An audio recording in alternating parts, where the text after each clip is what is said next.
Rose naman. Pinag-practice lang ako ng photographer para sa pictorial natin. Siguro nahalata niyang medyo naiilang ako kaya nanghingi siya ng tulong kay Amira.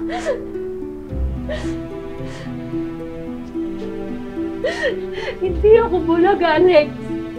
Kitang-kita ko halos magkahalikan na kayo ni Amira. Ngayon, sabihin mo sa akin wala ka nang nararamdaman kay Amira.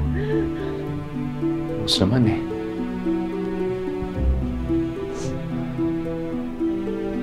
Oo, may nakaraan kami ni Amira pero Rose, hanggang doon na lang yun. Rose, ikaw na ngayon pakakasalan ko. Pero sinong mahal mo? Sagot! Sinong mahal mo?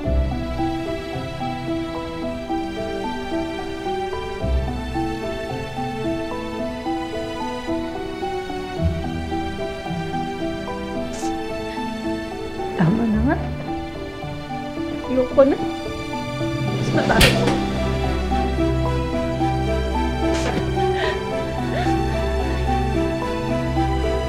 Rose.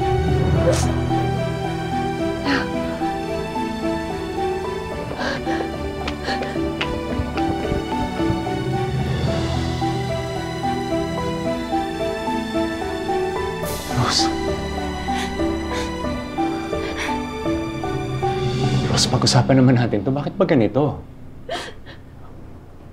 Ano pa bang pag-uusapan, ha? Rose, ano bang gusto mo? Yung totoo! Yung gusto ko, yung totoo!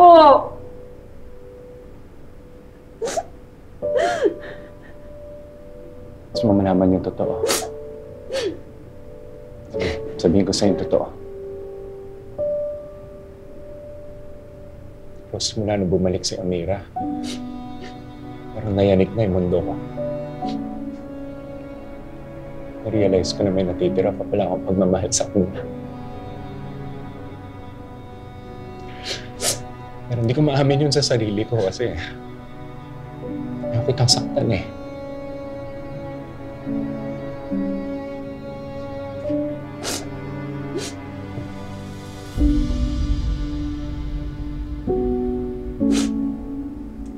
Hindi tama nga ako. Naglolokohan nga lang tayo, ha? Rose, hindi kita niloloko.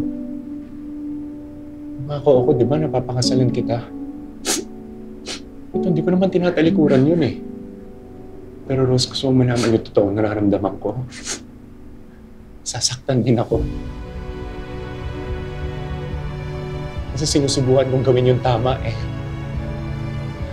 Pero Rose, lahat minamasama mo. Lahat ng gawin ko, nagsiselos ka. Nagagalit ka sa ibang tao. Nakakapagod, Rose. Pagod na pagod na pagod na pagod na ako. Nauubos na ako, Rose. So ako pa yung mali? Ako pa yung problema? O di sige! Congrats!